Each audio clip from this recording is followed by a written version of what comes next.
네, 오늘 읽은 본문의 바로 앞에 우리가 어제 다루었던 본문의 주제와 맥락이 있습니다. 그것을 한마디로 말한다면 너희가 땅에서 매이게 하면 하늘에서도 매이리라, 이것입니다. 자, 무엇인가를 매이게 한 주체는 사람입니다. 즉 하늘문을 열고 닫는 당사자가 바로 그 사람이라는 뜻입니다. 자, 사람들은 각각의 인생길을 걸어가고 있습니다. 내 인생길에 있어서 하늘문을 열고 닫는 그 당사자는 바로 나라는 이야기이십니다. 하늘문이 나에게 열려 있습니까? 그것은 내가 열은 것입니다. 하늘문이 나에게 닫혀 있습니까? 그것은 내가 닫은 것임을 깨닫게 됩니다. 자, 구체적으로 그것은 용서하는 마음이요 사과하는 마음이며 죄된 마음을 품었느냐 여부입니다. 그래서 주님은 베드로에게도, 그리고 어제 본문에서도 너의 마음속에 천국 열쇠가 있다고 말씀하셨음을 깨닫게 됩니다. 그래서 우리는 나의 마음속에서 이 열쇠를 사용해서 열게 되면 천국이 열릴 것입니다. 무엇보다도 심령 천국이 열립니다. 자유와 평강이 내게 강 같은 평화 찬송처럼 흘러넘치게 되어 있습니다. 그러나 이것은 곧 역으로도 성립하는 것을 알게 됩니다. 내가 열지 않으면 그 열쇠는 바로 다른 곳을 여는 열쇠가 됩니다. 그런 말은 성경에 안 적혀 있지만 지옥 열쇠를 여는 열쇠가 될 수밖에 없지 않겠습니까? 반대쪽 문을 열었습니다. 이것은 제가 자료들을 찾아보니까 치유사역과도 연결 지을 수 있음을 발견했습니다. 어떤 치유사역자는 현장에서 자신이 치유사역을 한 경험을 이렇게 전합니다. 위에서 기도했을 때, 여러 날 기도했을 때, 계속해서 오면서 고침을 받지 못할 때, 그가 이제 그의 심령에서 무슨 일이 있었는지를 알아보는 것입니다. 그래서 그의 경험상 이렇게 묻게 된다는 얘기입니다. 혹시 마음속에 용서하지 못한 사람이 있습니까? 용서하지 못한 가족이 있습니까? 용서하지 못한 사건이 있습니까? 라고 물었을 때 낫지 않는 사람들의 70% 정도가 그렇습니다. 제가 헤아려 보니까 용서하지 못한 사람이 있습니다. 가족이 있습니다. 아내가 있습니다. 남편이 있습니다. 부모님이 있습니다. 주위 사람들이 있습니다. 사건이 있습니다. 라고 실토를 하더라는 것입니다. 그리고 용서하도록 권하여 그가 실제로 용서했을 때 마음에 매인 것을 풀었을 때 70% 정도가 그렇게 답했는데 그 다음에 병이 낫는 경우가 다반사였다는 자기의 치유사역의 평생의 경험을 전합니다. 그렇습니다. 이 사례를 통해서도 증명이 됩니다. 심령 천국뿐만이 아니라 육신의 치유도 열고 닫는 그 열쇠를 자신이 가지고 있음을 깨닫게 하는 대목입니다. 주님의 계속되는 이 말씀을 들은 베드로도 이것을 마음속으로부터 깨달은 것 같습니다. 정확하게 깨달았기 때문에 그렇게 거론해서 오늘 질문을 던진다고 생각합니다. 왜냐하면 사람의 심령은 다 똑같이 창조되었기 때문입니다. 그는 자기가 깨달은 기쁨에 의해서인지 다짜고짜 주님에게 질문을 던집니다. 용서에 대해서 깨달았다는 것이죠. 주님, 나의 속마음으로부터 7번까지 용서하면 최선의 용서가 될 것이다, 이런 마음으로 물은 것입니다. 21절을 보니까요, 주여 형제가 내게 죄를 범하면 몇 번이나 용서하여 주리이까? 7번까지 하오리이까? 여기 이 7, 7은 완전수죠. 7번 정도 용서하면 완전히 이것은 용서한 것입니다. 이런 의미를 가졌다고 생각합니다. 주님의 답변을 들어보십시오. 22절에 보니까 내게 이르노니 7번뿐 아니라 7번을 70번까지라도 할지니라. 산술적으로 세어보면 7, 70, 490번을 용서하라는 것입니다. 하루 혹은 일평생 어떤 사건, 사람에 대해서 490번 용서할 수 있겠습니까? 한 번, 두 번 용서해도 족하지요. 무슨 의미입니까? 7, 70 모두 완전수입니다. 무한히 용서하라, 깨끗이 용서하라, 영원히 용서하라, 남김없이 용서하라, 오직 용서하라. 이처럼 우리가 주님으로부터 받은 명령은 오직 용서하라는 명령뿐임을 깨닫게 됩니다. 그리고 이제 십자가를 바라보십시오. 십자가에서 주님이 이루신 것이 바로 이 용서의 사역이십니다. 우리 모두는 죄짐을 지고 있습니다. 이 죄짐을 어디서 해결받겠습니까? 전혀 해결받을 길이 없습니다. 그래서 아들이 직접 오셔서 십자가에 달리셔서 그 죄값을 치르셔야 했습니다. 그렇습니다. 우리의 죄짐을 해결해 주시기 위해서 십자가에서 대신 죄값을 치러주셨습니다. 아버지 하나님의 마음이 나타나 있습니다. 내가 너를 용서하기를 원하노라. 십자가 앞에 나오라. 번제를 드리며 너의 모든 죄짐을 여기서 불태우며 속죄하며 나에게 용서를 구하라. 나는 너를 용서하기를 원하노라. 이것이 십자가의 의미임을 깨닫습니다. 그렇습니다. 한마디로 말해서 주님은 우리의 죄를 용서해 주시기 위해서 십자가를 지셨습니다. 인류의 죄는 무엇입니까? 하나님을 배약한 것입니다. 하나님과 우리는 아버지와 자녀 사이죠. 인류의 죄는 무엇입니까? 자녀로서 늘 자기 아버지 하나님을 거역한 것입니다. 우리 인간들은 나의 그 죄된 마음으로 늘 아버지 하나님께 불충합니다. 불효합니다. 그래서 하나님 아버지의 심령은 자식들을 볼 때 늘 그 억장이 무너지십니다. 왜냐하면 늘 자기 자식들이 배약과 불효를 일삼기 때문입니다.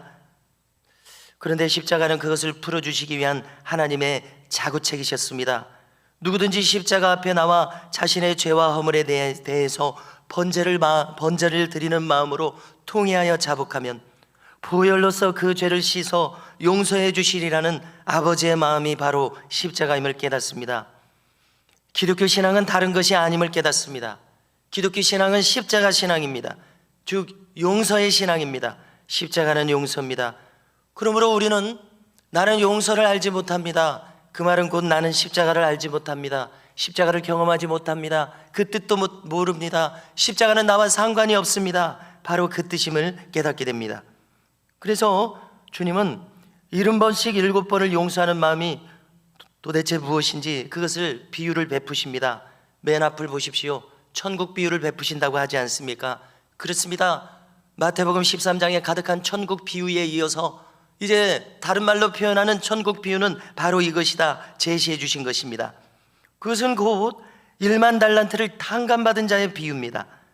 1만 달란트라는 그 액수는 어느 정도이겠습니까? 한마디로 평생 갚아도 갚을 수 없는 액수니라. 그것이 바로 십자가에서 청산된 죄의 총액입니다. 자, 1만 달란트를 금으로 한번 환산을 또 해봅니다. 1달란트의 무게는 35kg에서 50kg 정도입니다.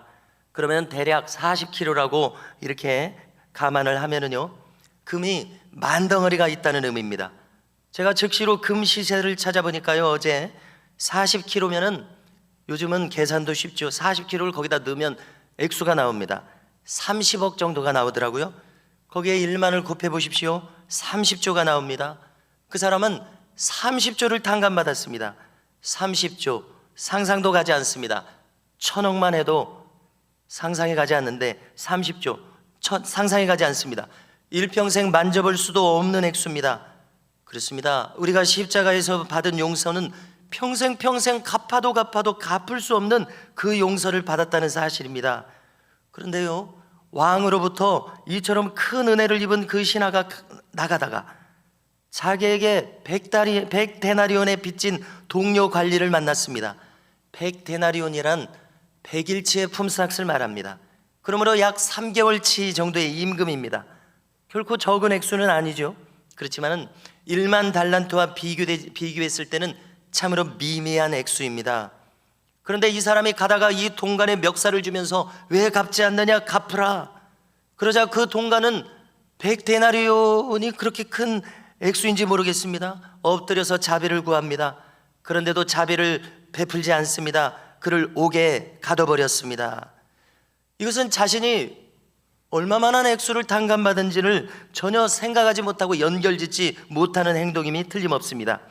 그것은 그것이고 이것은 이제 다른 문제라고 생각하고 있는 것 같습니다. 큰 은혜를 받은 것을 전혀 여기에 연결짓지 못하고 있습니다. 이것을 다른 동료들이 지켜보고 있었습니다. 너무나 딱하게 생각한 그들은 이것을 왕에게 고했습니다. 32절입니다. 주인이 그를 불러다가 말합니다.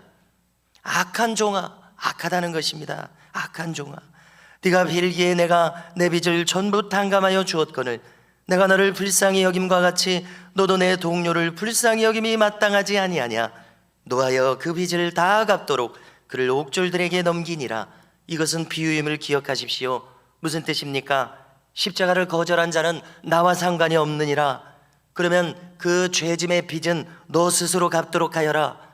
그러나 그것을 다 갚는 것이 어찌 가능하겠냐는 것입니다. 그러기에 지옥에서 영영한 형벌로서 갚으라는 것입니다. 그렇죠? 여러분들도 그렇게 해석이 되십니까? 다 갚을 수 없습니다. 십자가에서 이루어지신 일이 그처럼 큰 일입니다. 그러므로 네가 갚아라. 영영 갚은들 어떻게 갚겠느냐는 것입니다.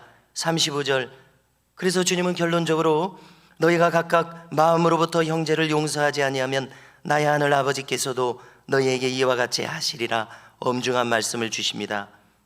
그러므로 저는 3번 설교할 기회만이 남아있다면, 첫째, 천국과 지옥의 구원론을 전하고자 합니다. 2번째, 용서의 십자가 복음을, 3번째, 성령의 불세례를 전할 것을 결심하게 되었습니다.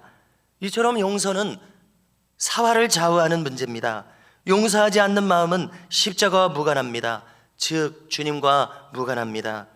여기까지 나누었을 때 저는 한 가지를 또 떠올리게 되는데요, 일전에도 전했었습니다. 어떤 목사님이 말씀을 전하시면서 자기가 직접 다른 목사님으로부터 들은 얘기라고 하면서 전하시는 것이었습니다. 짧게 전달해 드리면요, 이 목사님은 시골 외지로 이제 부임에 갔습니다. 그런데 그것은 우상 숭배가 만연한 곳이어서 교회가 길을 펴지 못합니다. 교회가 낡았어도 고치지도 못합니다. 새로 짓지도 못합니다. 마을 주민들의 반대가 너무나 극심하기 때문입니다. 그리고 뭐 주변에 이렇게 무당집도 많습니다. 그 위세에 들려서 찬송도 크게 부르지 못합니다. 예배도 크게 부르지 못합니다. 주눅이 들려 있습니다. 그런데 이 목사님이 부임했습니다. 그처럼 그 영적으로 눌린 분위기에서 아무리 복음을 전해도 전해지지 않습니다. 자기 아들이 10살 아들이 있습니다. 밖에 나가서 동네 애들과 놉니다. 무슨 사건이 생겼냐면요, 일전에 전해드렸는데요, 쇠꼬챙이 같은 것으로 눈으로 찔려서 눈이 각막이 터져서 완전히 실명이 돼버렸습니다. 그래서 새벽에 이제 기도하기 위해서 엎드렸을 때 너무나 그것이 용서할 수 없고 감당할 수 없고 억울하고 분하고 눈물만이 흐르더라는 것입니다. 그런데 이 당사자 부모는 애들끼리 놀면서 그럴 수도 있죠, 이런 태도로 나오는 것입니다. 도저히 분해서 감당할 수 없을 때 경찰에 가서 고발하고 싶기도 하고 이렇게 하고 싶지 않겠습니까? 그런데 앞에 강단에 엎드려 있을 때 고발하지 말아라, 이런 마음을 주시는 것입니다. 너무나 괴로운 중에 이제 시간이 좀 그런 식으로 흘렀습니다. 흘러서 교회 건물을 도저히 유지할 수가 없어서 교회를 짓게 되었습니다. 그런데 놀라운 일이 생깁니다. 마을 사람들이 와서 모래도 갖다 주고 여러 가지 자재를 갖다 주면서 요청하지 않았는데도 와서 교회를 지어주더라는 것입니다. 돈도 내고 시멘트도 내고 벽돌도 내고 그렇게 해서 교회를 짓게 되더라는 것입니다. 그렇습니다. 이 이야기를 들을 때 깨닫게 됩니다. 사람들은 다 느끼고 있구나, 사람들은 다 보고 있구나. 그래서 이 이야기를 전해들은 목사님이 자기 같으면 도저히 그렇게 하지 못할 것이다 라고 전하는 이야기였었습니다. 그렇습니다. 우리에게 주신 복음은 오직 십자가의 복음입니다. 코리 텐붐 여사도 독일군 장교가 자기들에게 한 일을 도저히 용서할 수가 없었지만 주님의 마음으로 용서했을 때 그곳에 십자가의 용서와 복음의 역사가 있었습니다. 성도 여러분, 오늘도 우리 모두는 용서의 십자가 복음을 나의 심령에 있어서 사실이 되게 하실 수 있기를 축복합니다. 우리 주님은 그 외에 다른 길을 말씀하신 적이 없음을 기억합니다. 이 은혜로 우리 모두가 오늘도 승리할 수 있기를 간절히 소망합니다.